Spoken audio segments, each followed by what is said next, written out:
You'll never prove it was me, Lisa smirked, her perfectly manicured nails tapping against her wine glass as I doubled over in pain at our family dinner table. Through my blurred vision, I could see her satisfied expression while chaos erupted around us. My husband James was calling 911, his voice panicked as he described my symptoms. My mother-in-law Margaret hovered nearby, alternating between concerned glances and suspicious looks. My name is Olivia Parker, and at 32, I never expected to be rushed to the emergency room during what should have been a routine Sunday family dinner. The bitter taste in my coffee should have been my first warning. But I dismissed it, not wanting to cause a scene. Lisa, my sister-in-law, had insisted on pouring it herself, claiming it was a new premium blend she'd discovered. Something's wrong, I gasped, my stomach cramping violently. I think I've been poisoned. Lisa's laugh cut through the room like glass. Always so dramatic, Olivia. Maybe you're just allergic to something. Or maybe, she paused, her voice dripping with false concern, you're pregnant? The paramedics arrived within minutes, their efficient movements a blur as they loaded me onto a stretcher. Through the haze of pain, I heard Lisa's voice again, closer this time, whispering so only I could hear. Good luck proving anything. No one will believe you anyway. They never have. She was right about one thing. No one had believed me before. For the past 3 years since I'd married James, Lisa had been systematically trying to destroy me. Small things at first, missing items, altered conversations, subtle manipulations that made me look careless or forgetful. But lately, her actions had become bolder, more dangerous. Last month, my brake lines had been mysteriously cut. The mechanic called it tampering, but there was no proof. 3 weeks ago, my allergy medication had been replaced with something else, sending me into a severe reaction. Again, no proof. As the ambulance sped toward the hospital, I fought to stay conscious. The paramedic was asking questions, taking vital signs, but all I could think about was the look on Lisa's face. She finally done it, escalated to something that couldn't be explained away as an accident or coincidence. Stay with us, Mrs. Parker, the paramedic said, his voice firm but kind. We're almost there. Can you tell me what you ate or drank before the symptoms started? Coffee, I managed to say. Just coffee. Lisa made it. The emergency room was a flurry of activity. Blood draws, questions, more tests. James arrived shortly after, his face pale with worry. Olivia, honey, what happened? Lisa says you were acting strange all evening before you got sick. Of course she did. Lisa had been laying the groundwork for weeks, making subtle comments about my unstable behavior, planting seeds of doubt in James's mind. She'd always been jealous of our relationship, convinced I'd somehow stolen her brother away from her. James, I grabbed his hand, my voice weak but urgent. You have to believe me. Lisa. She did this. She's been trying to hurt me for months. I saw the doubt flicker across his face, the same expression he always wore when I tried to expose his sister's actions. Liv, you're not thinking clearly. Lisa would never. She's family. Family. The word felt bitter in my mouth. Family didn't try to destroy you. Family didn't poison you during Sunday dinner. The doctor returned with initial blood test results, his expression grave. Mrs. Parker, we found something concerning in your blood work. Something that suggests this wasn't a simple case of food poisoning. Lisa's confident smirk flashed through my mind again. You'll never prove it was me. But as the doctor continued speaking, I realized the blood tests had revealed something far more sinister than just poison. Something that would change everything. Lisa had made a crucial mistake, one that would finally expose not just this attempt on my life, but a pattern of behavior that went back much further than anyone realized. The monitor beside my bed beeped steadily as the doctor explained what they'd found. With each word, the pieces started falling into place. Lisa hadn't just tried to poison me. She accidentally exposed her own dark secret, one that would turn her entire world upside down. I closed my eyes, remembering the satisfied look on her face as I collapsed at dinner. She thought she finally won, finally found a way to get rid of me for good. But she had no idea what was coming. Sometimes the truth reveals itself in the most unexpected ways, and as I lay there in the hospital bed, I realized this wasn't the end of the story, it was just the beginning.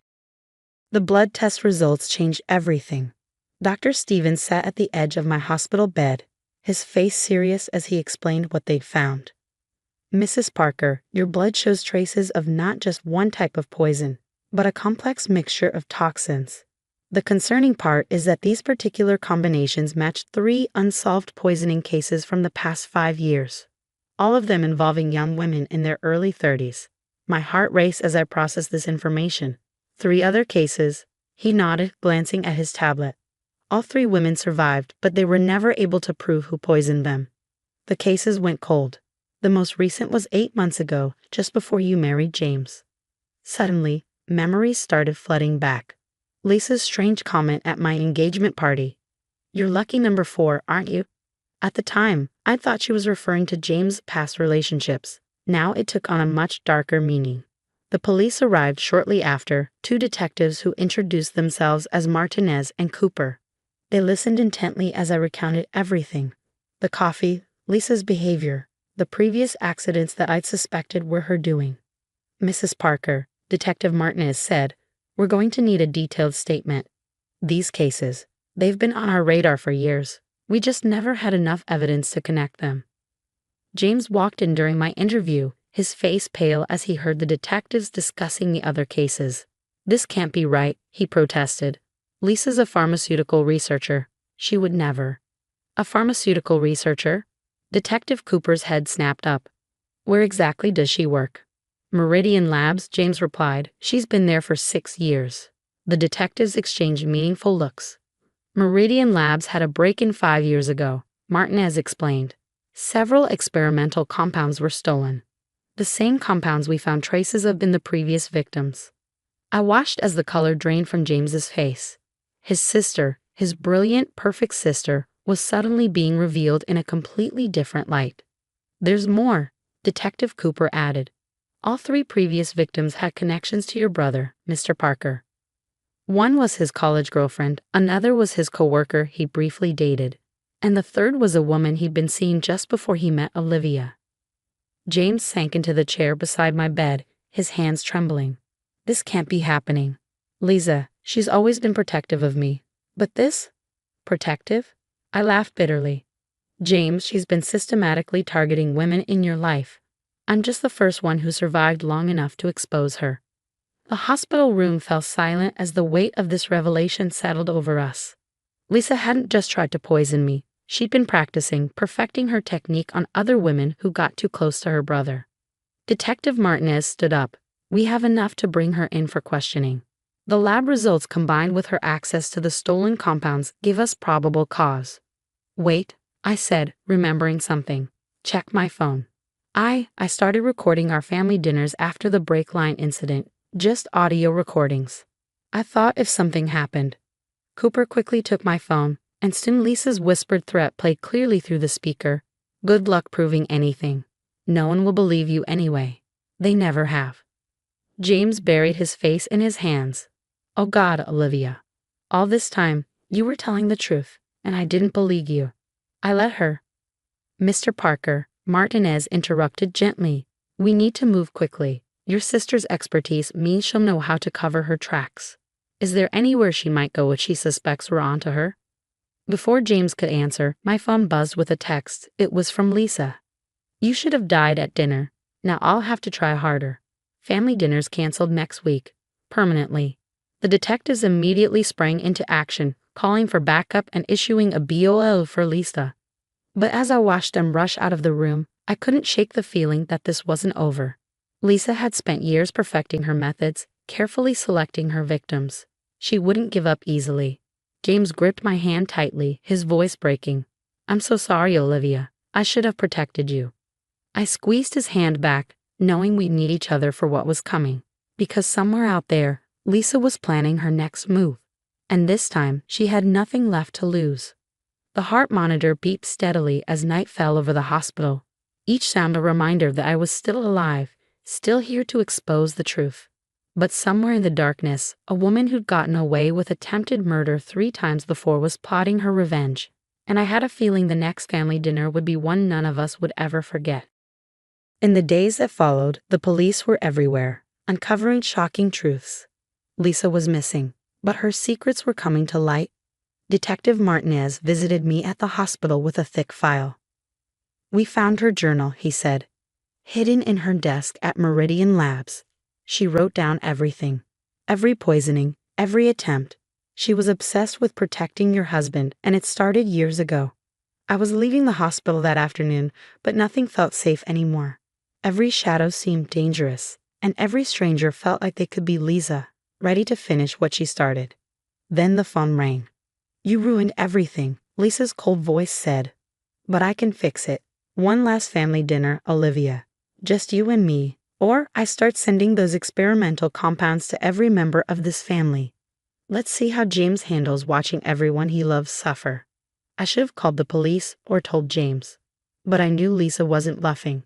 She had already shown how far she'd go. Where? I asked. Our childhood home. Tonight at 8. Come alone, or I start mailing packages. I left a note for James before he came home from work. I'm sorry. I have to end this. I knew he'd be mad, and the police would say I was being reckless. But it needed to end. The old Parker family house was dark and empty. It was abandoned after Lisa's parents died. She insisted on keeping it that way, saying it was for sentimental reasons. Now I wondered what other secrets it held. Lisa was waiting in the kitchen, a familiar coffee cup on the counter. One last drink together, she said with a smile. Fitting, isn't it? Why? I asked, pressing the record button on my phone. Why hurt all those people? Why me? He was mine first, she snapped. My brother, my family. Then others took him away. But you were the worst. You made him love you, made him choose you. He's not yours to keep, Lisa. Drink the coffee, she demanded, pushing the cup forward. Quick and painless. Better than you deserve. I reached for the cup, trying to stall for time. Just then, a floorboard creaked behind her. Lisa turned around as James stepped out of the shadows. I knew you'd come here, he said, his voice heavy with pain, to the place where it all started. Lisa's face twisted with anger. You weren't supposed to be here. This was supposed to be just us. It's over, Lisa, Detective Martinez said, stepping in with his gun drawn. We heard everything.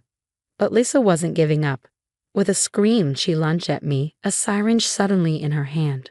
Before anyone could react, a gunshot echoed through the house. Lisa fell, the syringe rolling away. Detective Martinez had shot her in the shoulder, stopping but not killing her. As they took her away in handcuffs, Lisa's calm mask finally broke. I did it for you, she screamed at James. Everything was for you. No, James said quietly. Everything was for yourself. After that, things were quieter than I expected. Lisa admitted to trying to hurt multiple people. Her journal, the recording, and the stolen chemicals found in her home were enough proof. She would spend years in prison, getting the help she needed. 6 months later, James and I were in our new home, far away from the painful memories. The last victim before you, James said softly. She survived but left town right after. I always wondered why. Now I know. I held his hand. We can't change the past, but we can choose how to move forward. He smiled and pulled me close. No more family dinners for a while. I laughed. Actually, I was thinking we could start our own tradition. New memories, just us. The doorbell rang. It was Detective Martinez and his wife, bringing takeout, new friends, new beginnings. The coffee pot sat untouched in the kitchen. Some traditions, we decided, were better left behind.